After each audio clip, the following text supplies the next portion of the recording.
Adult second involved 2 stab wounds. I mean, That was 8 years ago. Okay, we're just trying to sort it, we're just trying to sort it out, okay? I'm sorry.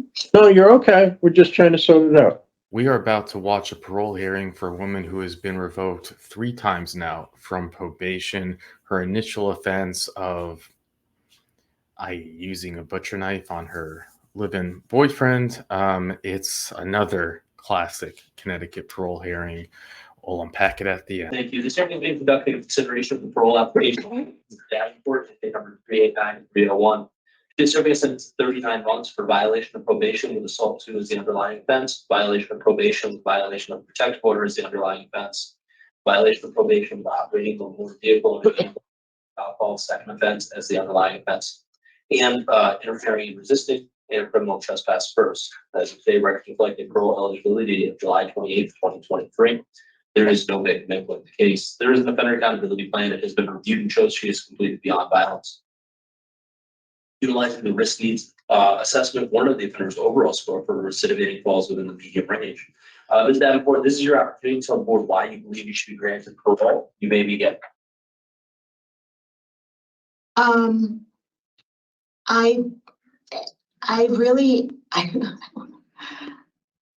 just really ready to start my life over again. A big underlying reason for a lot of the things that I've experienced and being involved in the criminal justice system had to do with being homeless. So, I mean, I'm almost grateful that I was sentenced this time, and I was praying that I had the opportunity to go to a halfway house so that way I could obtain financial stability and get a job and then be able to save some money to be able to get my own place to live. I have a daughter, she's 13, who I'm very concerned about right now. I guess I just recently found out that my father has some pending charges and she's with him and his girlfriend in Cromwell. So I want to be able to be there for my daughter. I have done everything that I can in here to prepare myself to be able to be employable and to basically deal with the underlying issues that I had of trauma and having gone through many years of abuse. I'm grateful for the fact that I do have an education. I have a bachelor's degree in communications and I have an extensive work history. My initial involvement, which kind of like just snowballed through the years, was after I was like falsely accused of throwing my daughter into the wall when she was a year and a half. Then I was in here for the first time ever for 5 days and I was bonded out. The state had custody of my daughter. I ended up homeless. I lost my supportive housing. I fought that case for years. I pled guilty to interference because I was fighting them from taking my daughter. And it's just, I did drugs for the first time ever at 38 years old. I've actually stayed in the mental health unit now for about 6 months because I wanted to make sure that I did not react the way that I have reacted anymore going forward, no matter what is coming my way. And I've understood that a lot of my reactions were trauma triggers. And I've done a lot of work with the social workers in here, and I've been attending trauma groups. I've worked since I've been in here. I've completed a certificate in hospitality. I'm currently in business. I took a parenting class, and now I'm in the morning class for reentry and in the afternoon class for business.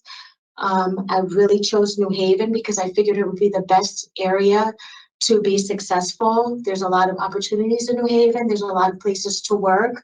And I saw the Career Connect program on the tablet, and I am going to see if I can get into that program to first become a central sterilized processing technician, and then eventually become a surgical technician, because I feel like that's a stable career field at this point in my life.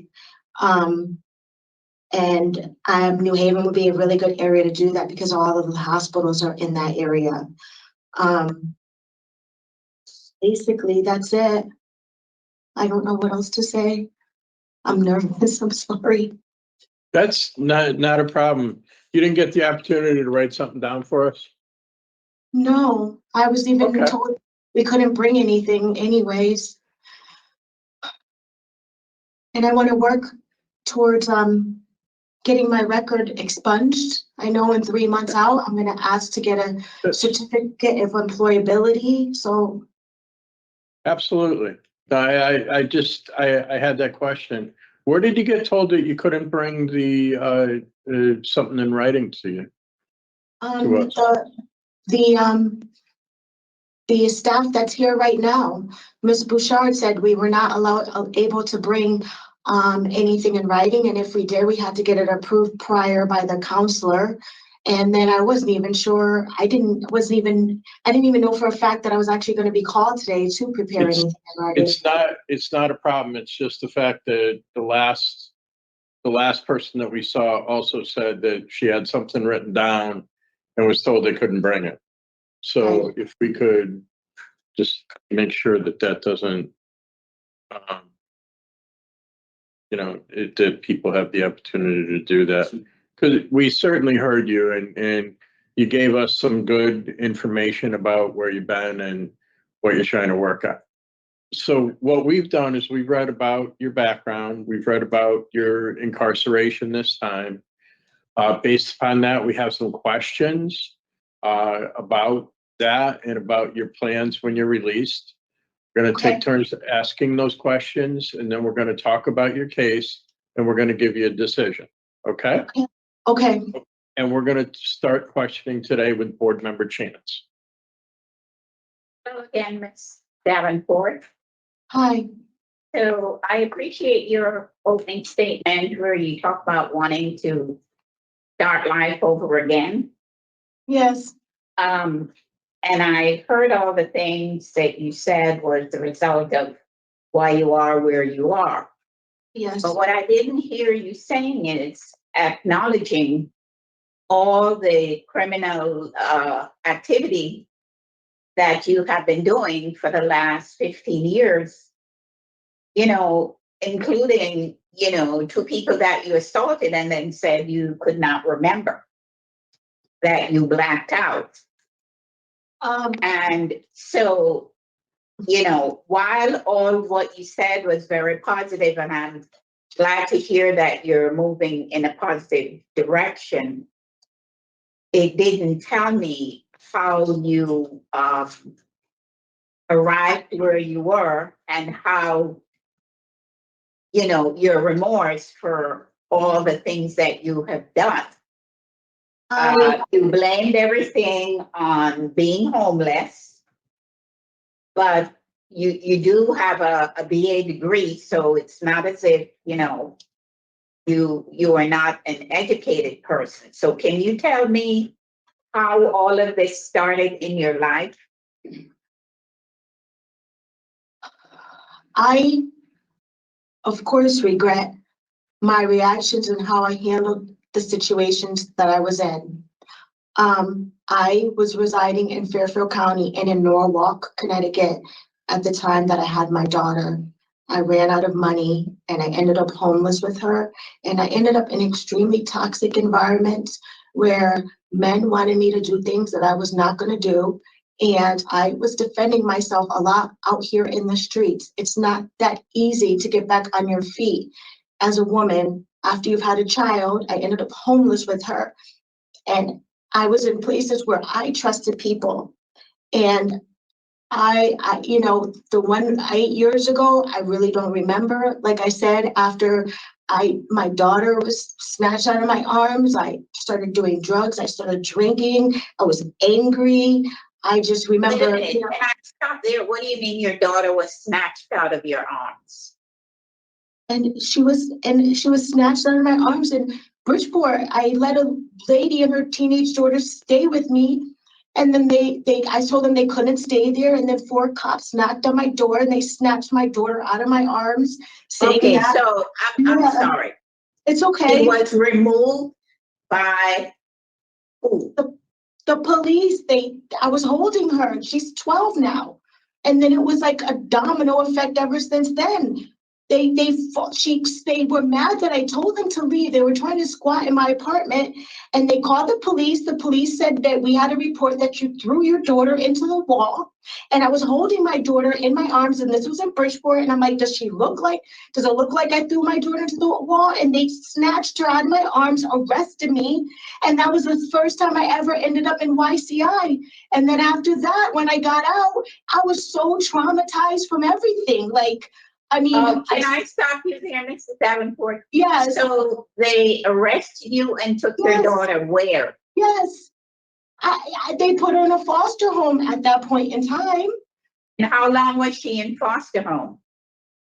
I mean, she was in there for, I guess, a few months, and then my father went to get her. So my father went to get her, but throughout that process, because of all this, I lost my supportive housing. I was in the streets of Bridgeport.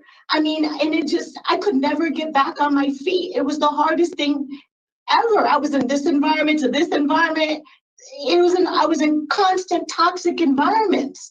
So I'm so sorry that I don't remember exactly everything that happened.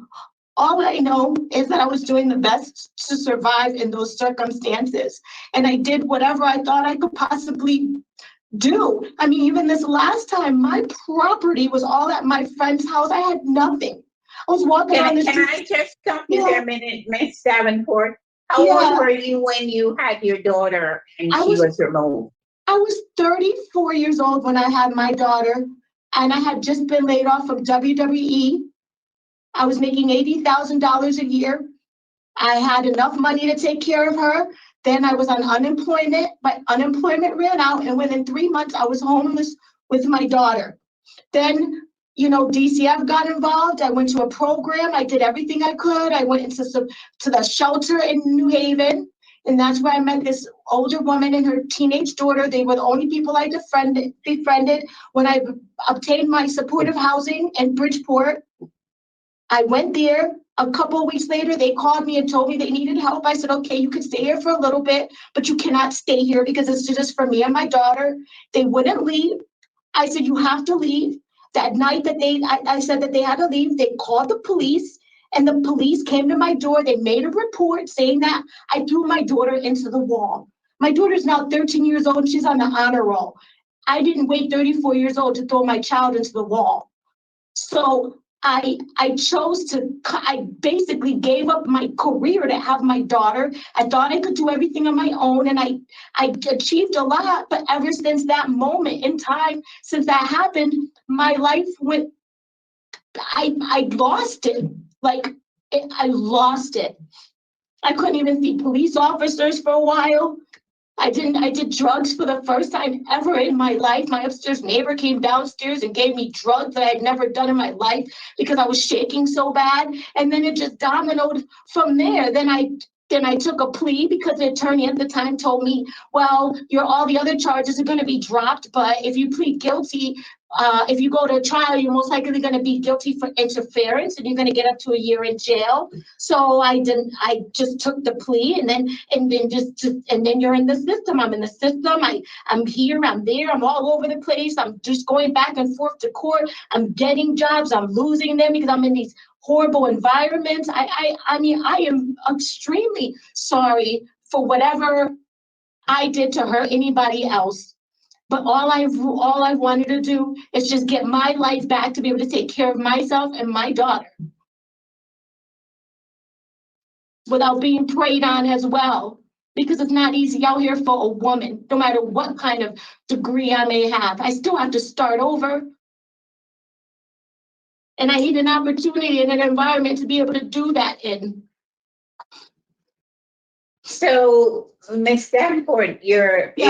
it was your choice to leave your employment to take care of your daughter, correct? Is that what you said? It was my choice to have my daughter at the time. someone said to me at the time, well, you're 34 years old. Well, what if this is the only opportunity you have left to have a daughter or have a child? And I said, well, you're right. And I thought about it. I still had some, some savings. I had actually been laid off at the time. So I had a good chunk of, I had unemployment, and I was laid off at the time, but I basically knew that I was going to have to put my career on hold. Yeah, but that was not the question. Did I quit my job to have my daughter? Was that Did the you or were question? you laid off? Pardon? Did you quit your job or were you laid off? I was laid off. Okay. All right, so now it makes more sense. Okay, what you were going through. Okay. Okay, Thank so you. You've had quite a few failures in the community. Can you tell me what you think attributed to that? And if so, have you addressed those problems or issues? The last time when I was out for 2 months, I went into a sober house in New London, Connecticut. I obtained a job. I actually obtained 2 jobs within a month. The house manager, whose name is Inez Richards, who was a former inmate, wouldn't stop. I don't know. She was targeting me, and I don't know why, because I was doing everything I was supposed to do. One morning before I ended up going to work, because I was a banquet server, I worked for Gourmet Galley at that time. So I was running the store. I was managing their storefront. I was working in the back with the chef for food prep, and then I was banquet serving on the weekends. I was getting ready to go to work.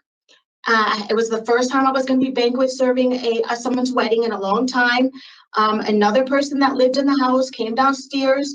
I was trying to do my chore, which was cleaning the kitchen before I had to go work 10 hours, which I was doing. This other woman came there, and she started screaming at me because I had to move her hand towels. And I started telling her, I can't do this night right now. I don't know what to tell you. I had to move them to clean the kitchen. And then Inez, the house manager, comes in, and she's like, I'm sick of this. Both of you need to leave. I was like, I can't leave. I had been there 2 months. I'm going to work. Her and the owner of the house came and were trying to block me from leaving. They're like, you need to leave right now. I'm like, I can't. I have to go to work. She was screaming at me. I don't know what to tell you. So then they're like, fine. They let me get dressed, go to work. And when I came back at 1:00 in the morning, all of my stuff was packed and put down in the foyer. And I had been there for over 2 months, and they knew I was working. I did not relapse. I went to groups. I did everything I thought I could possibly do. I called the police, and the police said that there's nothing legally that they can do, because she said that I created a disturbance, which I was just, again, trying to defend myself and get done with what I had to do to go to work. And they said, by law, there's nothing they could do. So I was homeless at 1:00 in the morning in New London. I didn't know what to do. I called my friend in Norwalk. He said I could come stay with him. I paid $200 for an Uber to get first I tried to get into shelters. There was nothing open at that time. I went to stay in the shelter for New London for 1 day. I couldn't stay there anymore at that time. They were releasing everybody from, I guess, the hotels. So there was no shelters. I kept calling everywhere. I slept outside maybe 1 or 2 days. I paid $200, got all my stuff in an Uber down to my friend's house in Norwalk. I even tried to keep my job. I went to one event after that, and it was just too impossible. I tried to take the train from Norwalk to New Haven, from New Haven to North Stonington, and then I was stuck for hours trying to get back. But then I guess my friend, he was renting a room, and I guess he didn't check with his landlord. So his landlord said I couldn't stay there. So then, boom, I'm out in the streets in Norwalk again, going back and forth. All of my property was there, my clothes, my computer, everything. So I couldn't get to my job. I kept going back and forth, calling the police. The police came multiple times. One was, I'm like, well, you can legally stay here. Another one was like, you legally can't. It was just back and forth and back and forth. I was in the streets again. I started drinking here and there because I was having panic attacks. I didn't have access to my medication. And then, Okay, and so then it let was me just like, just stop you there. So can Yeah. you say that some of the issues that you had related to your substance abuse? I think had I not used substances to cope, at moments that my reactions would have been different. But I also know that I have endured a lot of trauma, and I was not being properly helped at the time. Like, I know now what I need to do to help myself. Like, I know I need to stay on an anxiety med. I've worked through my trauma. You know, trauma and addiction is a co-occurring thing. Is it like the chicken or the So, egg or the egg or the Ms. chicken? Davenport, Okay. Yes. Ms. Davenport, just so you know, Yeah. just so you know, this is being live streamed. Uh-huh. So just be cautious with your personal information that you're putting out there, okay? Okay. Okay. I feel like I was not getting the help that I needed for underlying trauma, and I was self-medicating. And I feel like since I've been in here, I've had a lot of time to be absolutely, completely healthy. I've worked on my mental and emotional state, and I also am being properly medicated. So I have no desire to cope in that way anymore. But yes, was that a factor? Of course. No one makes right decisions when they're under the influence of anything. Now, I know you completed some previous substance abuse program at the Connecticut Renaissance years ago. Did you find that helpful? No, not at the time. I did and I didn't. I found group settings to be difficult because what happens is I've run into a lot of those people in the community, and it's like I've always found individual therapy to be more helpful for me. I mean, I enjoyed the going to the groups, but then I also didn't like the fact that I was exposed to all these people that I had never known before. And then you're in the same area, and again, not everybody is in there for the right reasons. And, you know, it just opened up a door to people that I didn't necessarily want to have to know, but then I don't know how to react when I see them in public, when I don't want to deal with them. So I feel like, yes, therapy parts helped me, but being in the groups and being exposed to people that I would not have known or interacted with under any other circumstances was not helpful. Because you run into people on the streets and the bus stop where you work. So on your OAP, there was addiction services and parenting, and then beyond violence. You completed the beyond violence. What about an addiction program? At the time, she said that she was removing that was not mandatory, that beyond violence was mandatory, and that she put parenting on there. And I have been in 2 North, which is the mental health unit, which has been addressing my underlying problem of trauma. So what you're saying is you've only been addressing mental health and not substance abuse. I have done AA and NA groups since I have been in here as well. How often? I was going to Al-Anon every week for about 3 or 4 months. Then I transferred over to AA, but because I started school in the afternoon, the principal told me I had to choose between AA or school. I couldn't do both.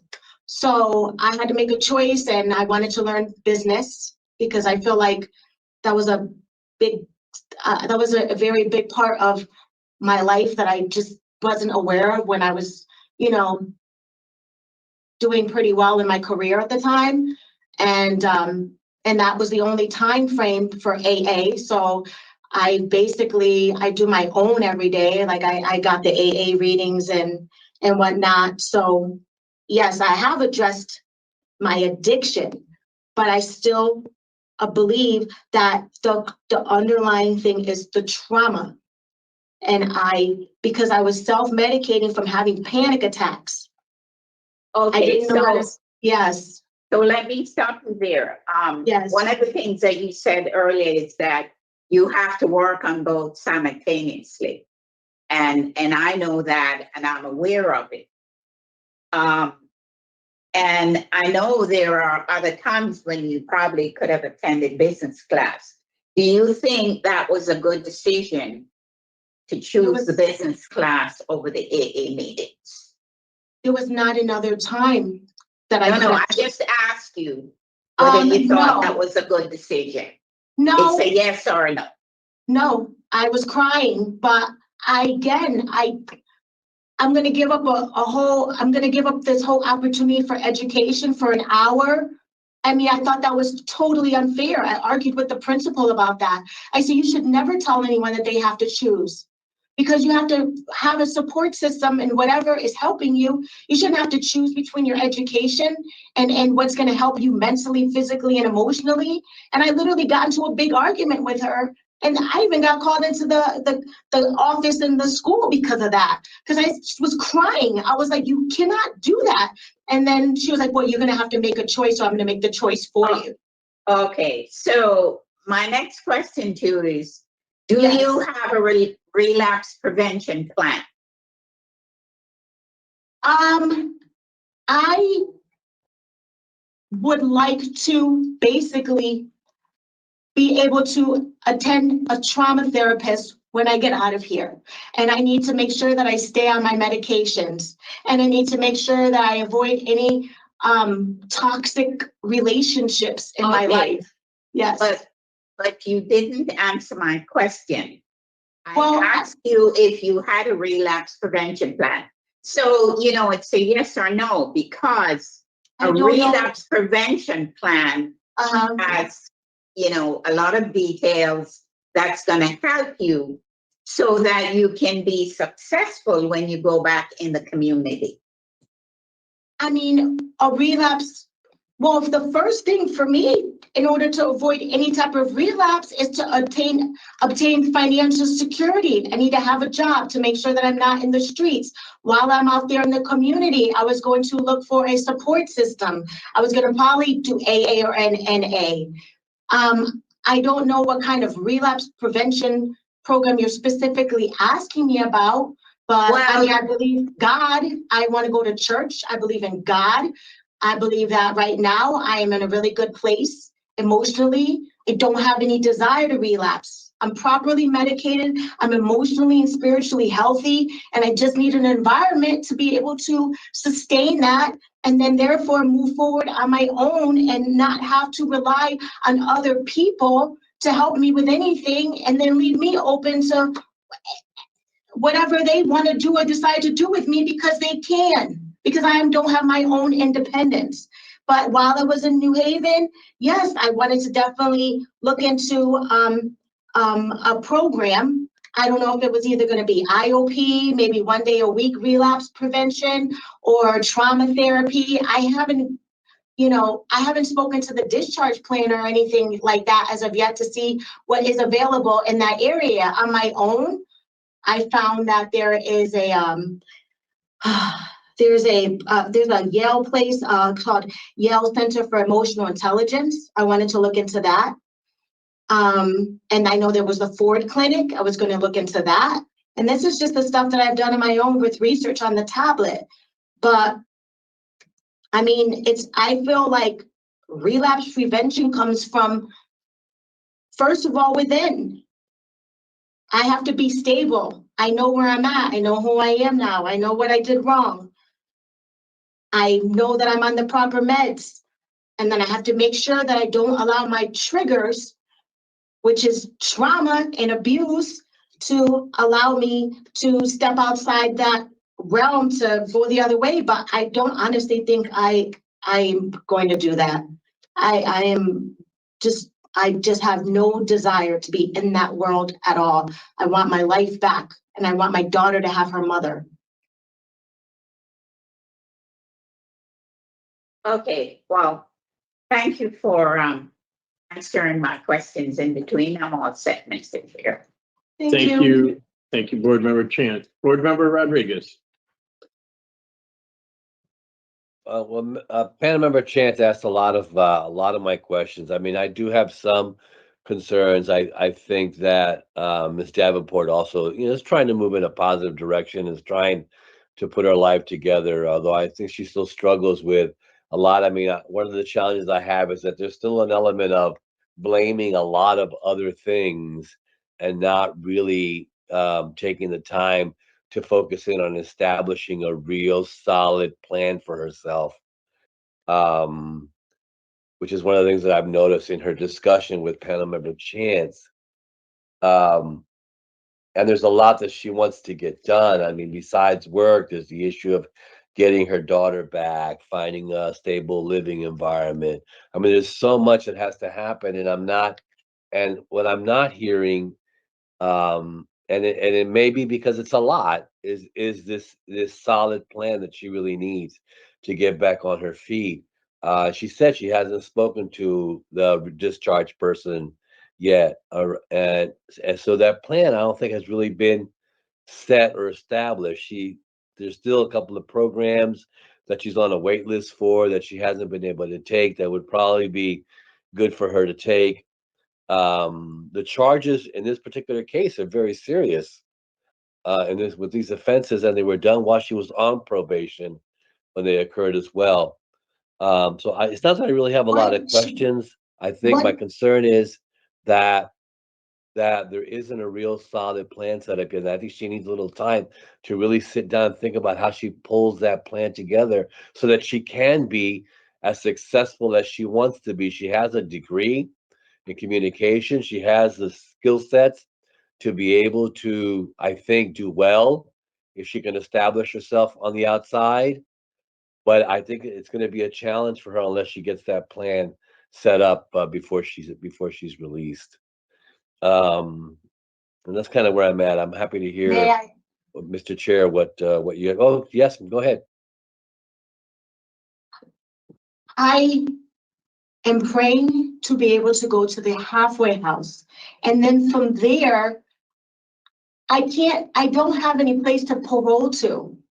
So I'm praying to God that I go to the halfway house in New Haven. And then from there, I can get a job and establish a firm plan. But I don't have a place to go to be able to do that unless I know exactly where I'm going, what's available to me. I've done everything that I can in here at this point in time. I've done every group I have worked. I've gone to school. You haven't finished addiction services yet, right? You haven't done the cheer program yet. You haven't done the parenting. You didn't complete the parenting program yet. I did complete a parenting program, yes. Well, there doesn't seem to be a record. There doesn't seem to be a record of it based on the documentation that we have. I completed a parenting program in the 2 North unit with Dr. Sheffel. I worked in commissary. I worked at food prep. I completed a hospitality certificate. I went to Al-Anon for months every Monday. I've tried to do AA, and then like I said, it conflicted with the school, which I was on the. What's your support system? What's going to be your support system on the outside?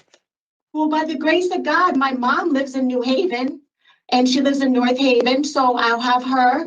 I have 2 very close friends, Mona Lisa DePina and Anna DePina, who are my childhood friends, who are both very, they're very stable in their lives. One's a nurse and one is, she works for a trade show company. I also have, I'm going to definitely get a part of, I'm going to find some program that I know there's a lot of programs in New Haven. So I don't know which ones are there right now because I can't just do that research on my own, but I definitely wanted to be a part of some support program. And I wanted to make sure that I stayed in therapy and made sure that I stayed on my medication. So I have two very good friends who are going to support me. My mom will support me. My father and his girlfriend are there, but I'm not sure what's going on in that situation because now there's DCF involvement with my daughter again. I guess there's something that went on with my father. And myself, and I want to join a church. God has helped me a lot in here. I do Bible studies through the mail. I mean, I'm just grateful that I'm almost done and I can work back and try to just, I don't know if I can fix the past, but I can only fix myself and move forward to be able to be there for my daughter. So that way she doesn't become she doesn't get involved in the system. It's the most difficult thing to get out of once you're in it. Yeah.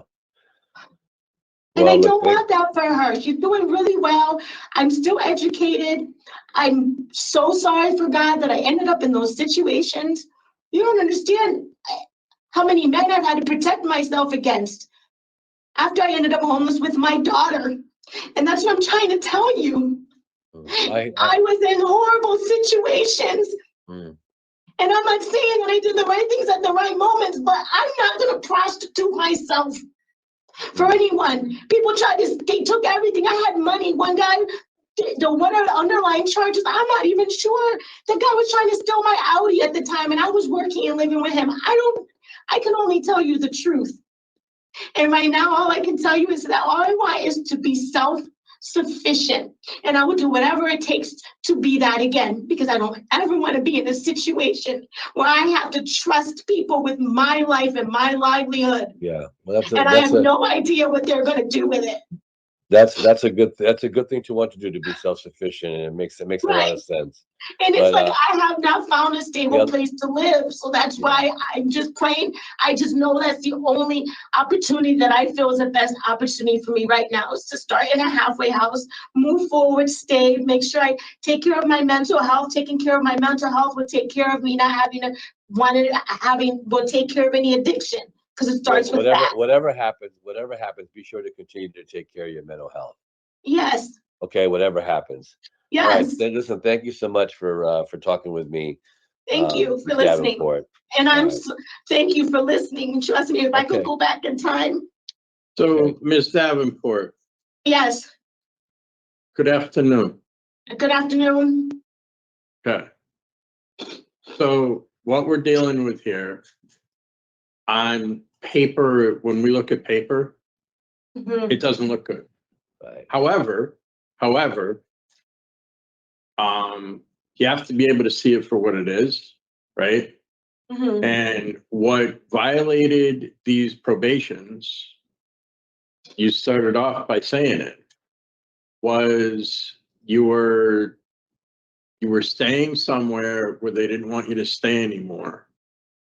It created an incident where you wound up with and interfering with an officer in criminal trespass. Yes. And that's what the deal is, right? And yes. because you were arrested for those two things, right? Because you had no place to go. No. All of those and all of my property was at that one place. I couldn't walk around. Okay. Okay. Yes, I'm sorry. No, you don't apologize. Don't apologize, but just take a breath. Okay. I'm talking about this stuff is hard because I'm still trying to move past it. I understand. Okay. Yes. So basically, one of the big things you're asking for today is halfway house support. Yes. Because you don't have any supervision to follow. No. And the probations that you had were violated because of those two offenses. Yes. Right? Yes. And basically you when you're released, you don't have another place to go another Oh. place to go if you were to stay until end of sentence, right? No, I do not. Okay, No. so, with that being said, so you've taken program Beyond Violence. Certainly that dealt a lot with the past, Yes. right? Yes, a lot. And you have, a good line on employment. Yes, I completed Stride. Mhm. Trying to do, a reputable hotel in New Haven, Yes, right? yes.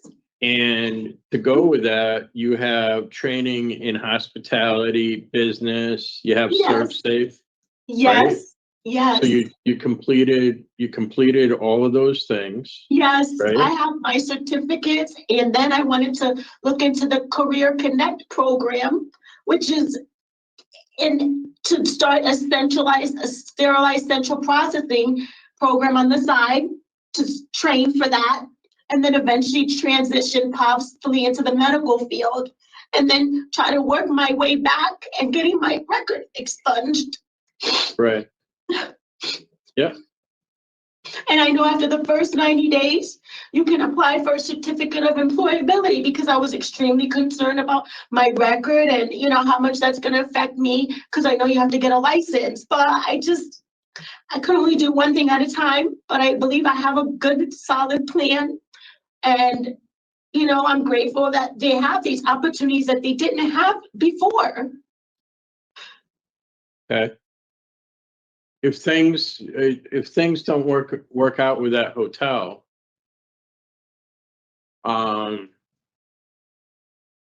there are reentry services as well. Mhm. New Haven has a reentry program, right? Right, yes. And they have a lot of services when it comes to understand, trying to get employment Yes, with, up front, you might have a problem with the fact that you have a record, but right, they also know people that hire, that, are understanding when it comes to a criminal record, right? you're right. And they also have, a line on, where to go to get, support for housing and things like that, Correct. right? And the bus systems work, the bus systems run, and you have a big broad area, you have the Yep. Post Road, you have New Haven, Yep.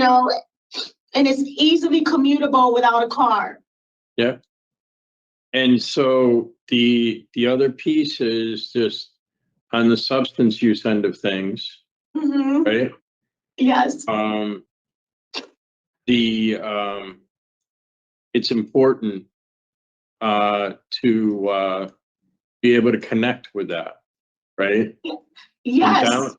downtown, they have a C-Car Recovery Community Center, Oh, right? yeah. I There's- forgot about that. Okay, it's in a new place now.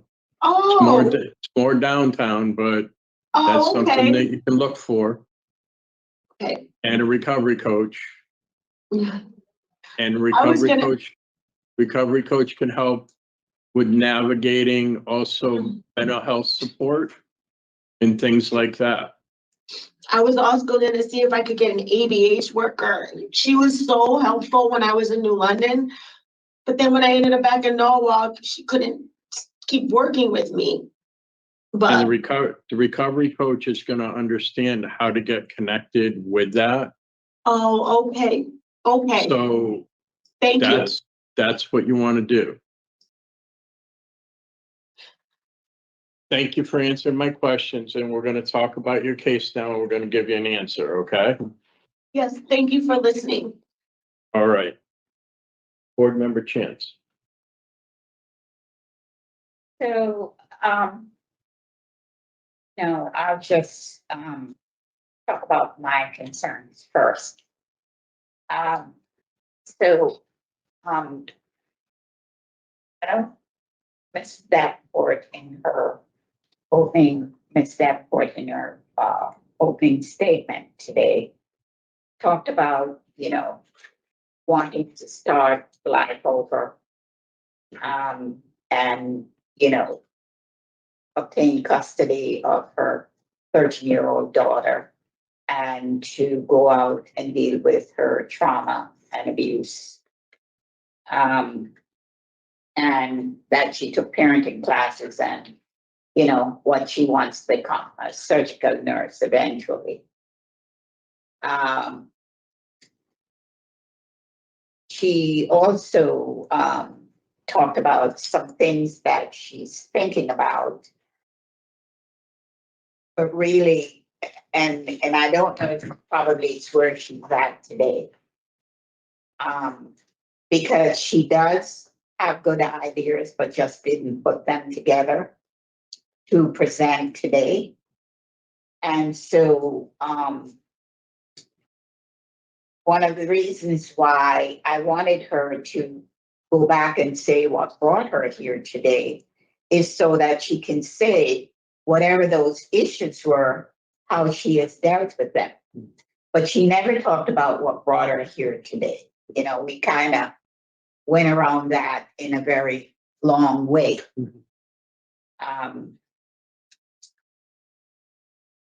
She is an educated person. I think she just needs to, really sit down and put down all the great things that she talked about here, that she wants to go back and do in the community. Because as you and I know, we can sit here and talk, but if we don't have something concrete, then once we go back and we're in a different setting, then it becomes a little bit more difficult. And that's what I was trying. But I asked her what her relapse prevention plan was. That really wasn't one, but that was what brought her back. Because it had to do with her substance abuse and mental health. So, there are quite a few concerns, but she is a sensible person and knows what she wants to do, and hopefully she will follow through. And with all the additional places that you have mentioned to her, that hopefully she will follow through. It is a flat sentence, so under that circumstances, I would put her out on discretionary parole under the fact that it's a flat sentence and she will need some assistance. So hopefully, that guidance will be given to her with a parole officer. Thank you. Board Member Rodriguez. Thank you, Mr. Chair. I share same concerns panel member Chance mentioned and talked about. Added to that, the fact that there, was a lot of blaming others in this discussion around the sober house issue. The staff was targeting her, minimizing some of the stuff, a lot of victimization talk. Did not acknowledge initially her responsibilities in some of this. Understanding that this was a very traumatic and tragic sets of events that have occurred, not just now, but as a pattern in some of her life.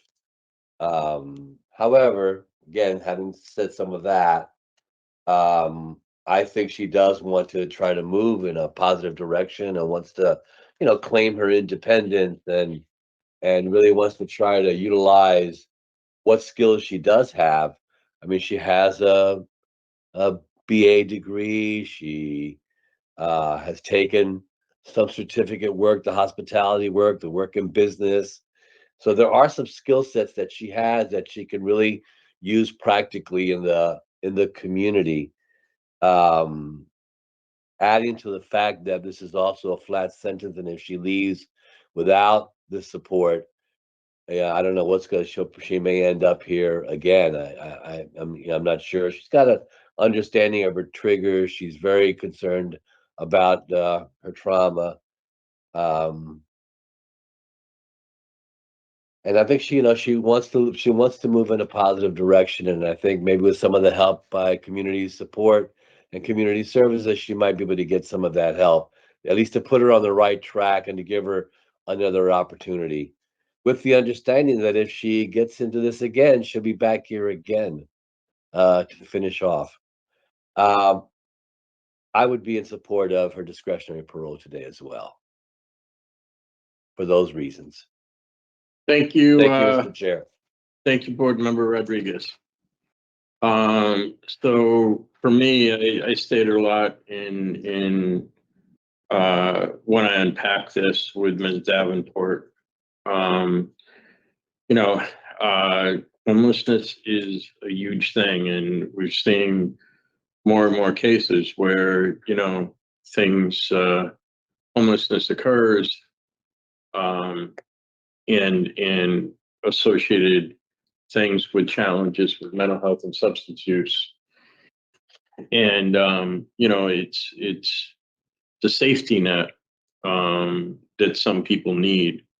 In this case, in terms of sentencing, and I get it, it was 3 violations of probation. So where are we going to go with that? And they aren't offenses that you sentence somebody to special parole for. So, what do you do there? So, as both board members have said, it's a flat sentence, and the best support that we can give Ms. Davenport is to allow her to get to a halfway house. I imagine with her score that MHU is going to be involved, which will get her connected to the support that was helpful when she said she was in New London and such.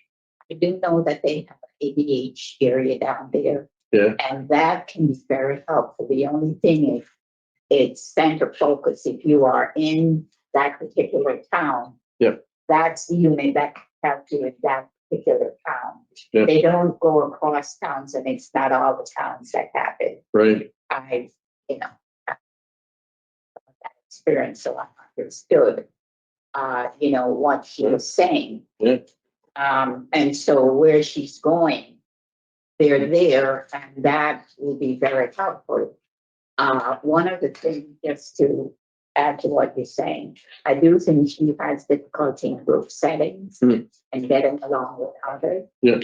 And that all goes back to her trauma and some of those things she needs to address. Right. I would So, agree with panel Chance. thank you. I have no alcohol halfway house mental health evaluation and treatment is deemed necessary. I have that too. Have treatment. Has she had an issue with not taking meds? Are you looking at anger management, Mr. Chair? I was not. I did, I had that too. I don't know. So anger management is done in a group setting. And mental health evaluation and treatment is deemed necessary could lead to one-on-one stuff. Okay. I don't know if I'd get her.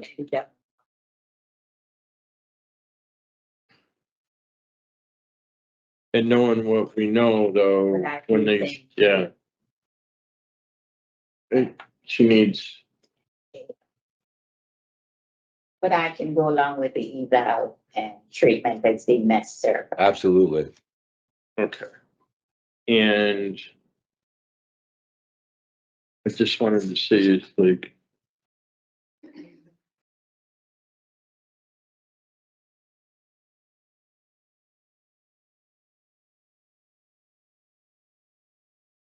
Oh.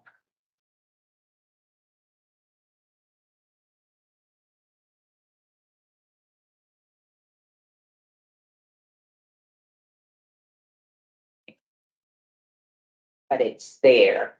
No, Well, second involved 2 stab wounds. I mean,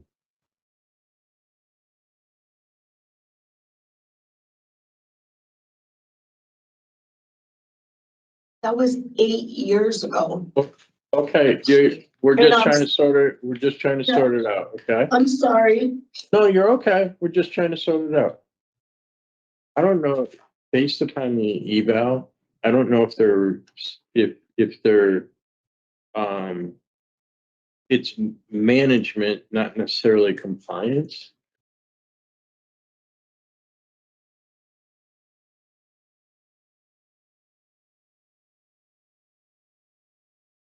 And MHU is gonna be handling, right, because she's a 4. Right? Yeah, we just spoke to that. So if there's any issue with it, MHU would come back to us. Well, she has to take them in order to be in school. She wants the focus. So that's why she made sure she takes them in the morning. Yeah. Afternoon. Whatever you want to put, that. Considering that should be MHU. Just, okay, Yeah, they can always submit for case review. if there's a problem, but I don't. But it's in terms of being able to focus and study, it's gonna be something that she wants to do, right? Okay, just go ahead and do eval and treatment. I'm fine. Okay, I want to make sure, because if it's. Okay, so in regard to Esther Davenport, 389-301, I move to grant parole on or after April 19th, 2024, with the following stipulations: no alcohol consumption, halfway house placement, mental health treatment, evaluation and treatment is deemed necessary. Is there a second? Second. Those in favor signify by saying aye. Aye. Those opposed, no. The ayes have it. Ms. Davenport, you've been voted to parole, and the parole officer will explain everything to you prior to your release. And make sure you get out there and you work with the people that are there to support you. Thank you so much. Okay. Thank you. Have a good day.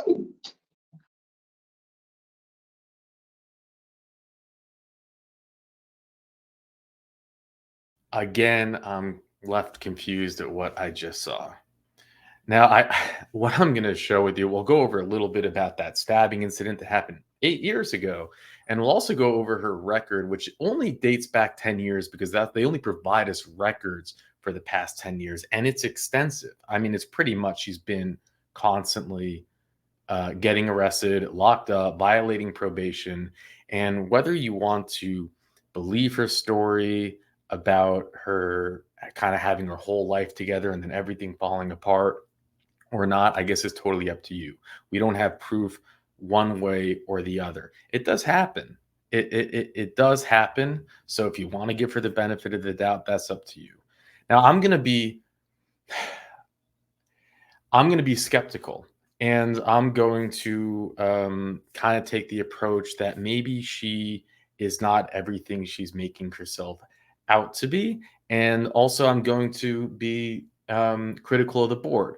And before I do that, I read the comment section, and I see a lot of you, and maybe rightfully so, say, Mandy, you're too harsh. Mandy, you're too skeptical. Mandy, you're not understanding. You haven't been in these situations, and all of those things could be right. But I want to add one bit of context that I realized that I don't share with you until now, which is we see a lot of hearings that don't publish. So in this batch of hearings, there were 4 other women, and they really hold themselves and present themselves quite well. And it's kind of a mundane, boring hearing, and we don't show it. So the hearings that are often showed to you are the ones that really do stick out, like this one. And maybe, often you're only seeing those and it seems like I'm being skeptical, but when you mirror it side by someone who seems more to be a little bit more mature, who has like less of that, like she was desperate to get out. She's, after seeing thousands of really Louisiana hearings and the way that they handle these things, it seems clear to me with all of that information and knowledge and putting it side by side that she is not ready. It's not about punishing her by saying you're denied. It's about helping her.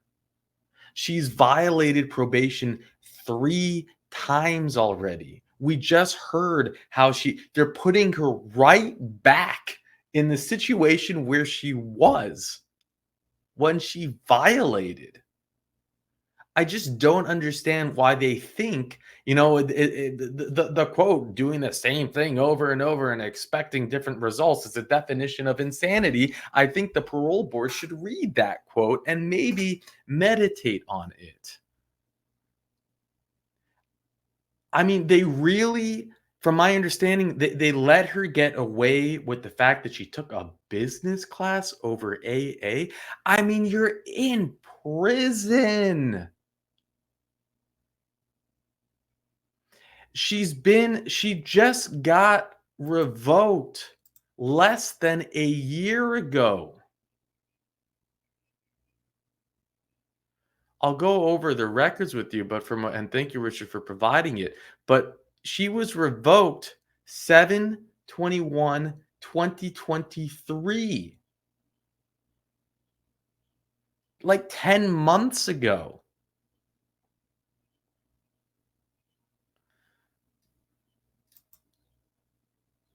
Taking a few business classes is not going to help you if especially if she already has a BA. No, like, what are you talking? Like, what is this? Like Mr. Marabella, everyone in Louisiana board was it. You need to put yourself first. You need to make sure that you understand how to handle your.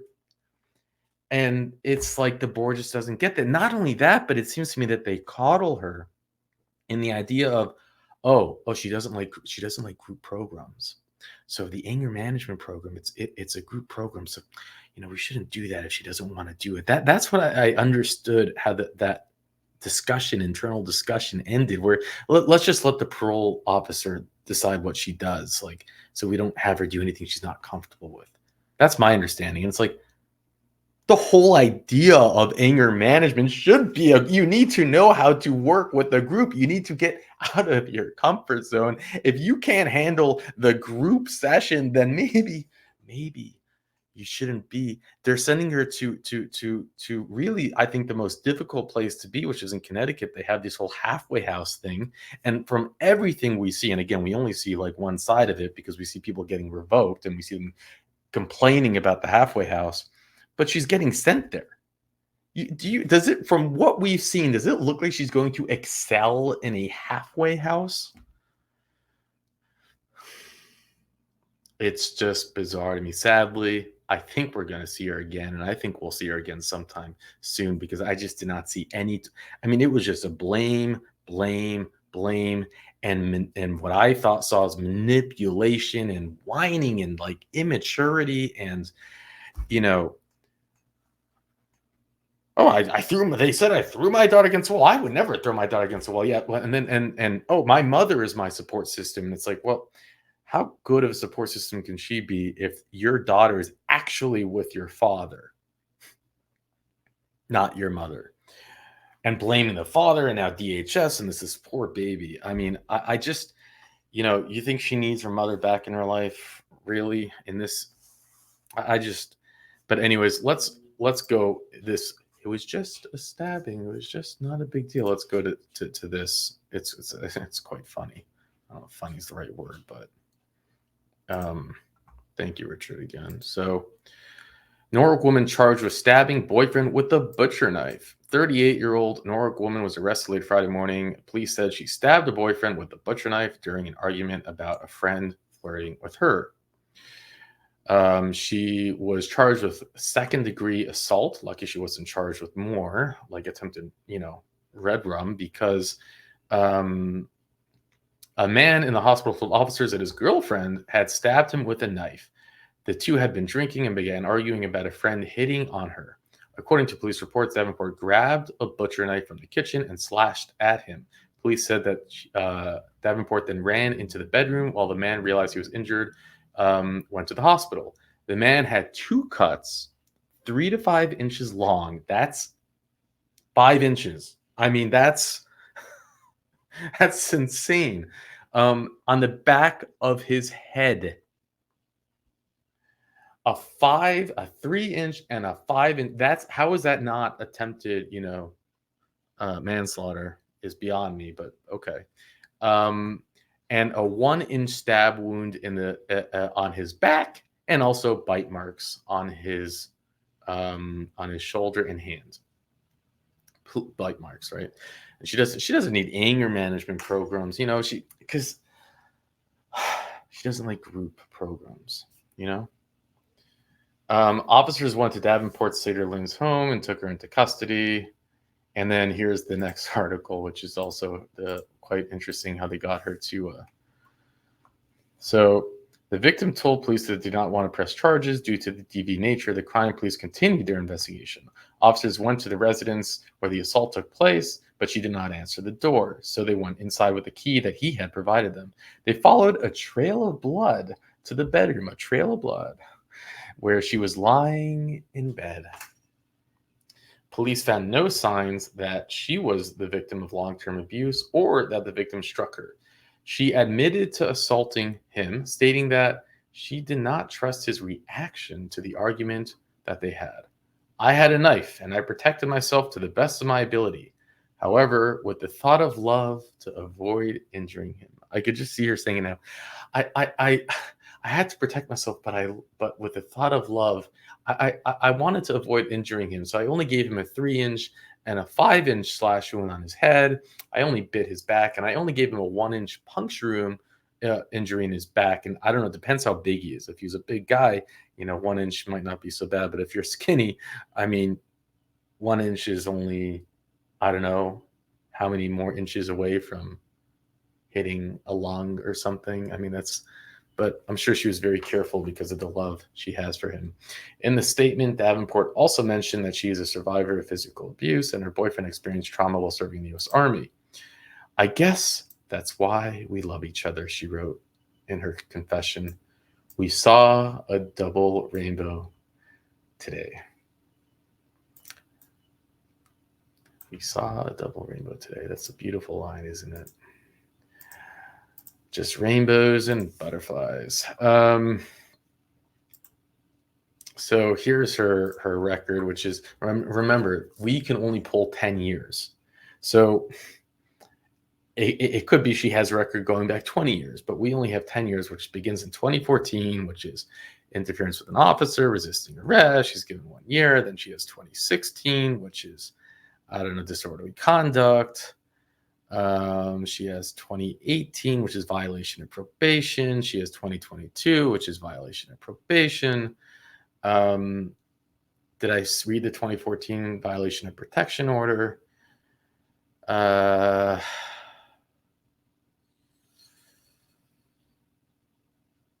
see. 2015, threatening second degree, interference with an officer. 2021, criminal violation of restraining order. 2020, assault third degree.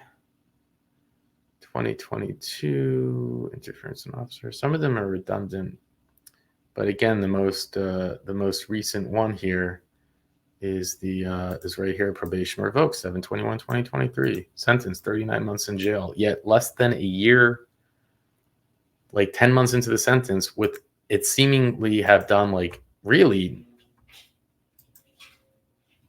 nothing, like a business class, like one program, like, and they're just letting her out, I think, just to violate again, because she doesn't have the tools to be successful. And I don't get it. Put it in the comments. What do you think the right move was? It's not about punishing again. I think it's about just not having this merry-go-round of, and also it's allowing someone to, what I believe is manipulate you, only reinforces bad behavior. They should have simply said, and blaming everyone else. The whole thing was blaming everyone else. Oh, it was the teacher's fault. She said, I can't take it. And it's like, you know what they don't do here? Like in Louisiana, they have the warden sitting right there. And maybe that's what Connecticut should institute. Like, just have the warden sit there. It can clarify everything. And the warden could say, no, that's just not true. she could have been in both, and that's it. And also maybe you could, it just, but I don't know. Anyways, I feel like I'm just whining now. So probably wouldn't believe it if you didn't see it, and that's why we do this. Now, if she comes back, we will show you that revocation hearing. Hopefully we don't see her. Hopefully I'm wrong. But with that, I'll let you go.